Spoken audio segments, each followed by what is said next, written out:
Party অফিসের সামনে দাঁড়িয়ে বললেন আমাদেরকে নির্বাচন দাও, আমরা ক্ষমতায় বসতে চাই। ওই পরিবারের কাছে তখন আপনাদের ছুটে যাওয়ার সময় ছিল না। পালিয়ে যাওয়া পেশপাদের রাস্তা ধরে হাঁটা শুরু করেছে। আমরা একসাথে মজবুত ছিলাম। বিনয়ের সাথে বলতে চাই, হাজার চেষ্টা করে ওই আওয়ামী লীগ হতে পারবেন না, বড় আওয়ামী লীগ হতে পারবেন। সেই আওয়ামী লীগ যারা জাতিকে নিয়ে, বিরোধী দলকে নিয়ে ব্যঙ্গ বিদ্রোহ করছে, আজকে তারা কোথায়? আপনারা একই কাজ শুরু করেছেন।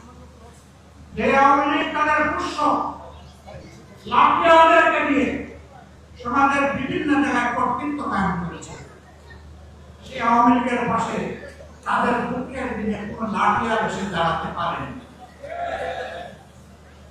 আফসোসের বিষয়, রাষ্ট্রের মৌলিক যে সমস্ত জায়গায় পরিবর্তন দরকার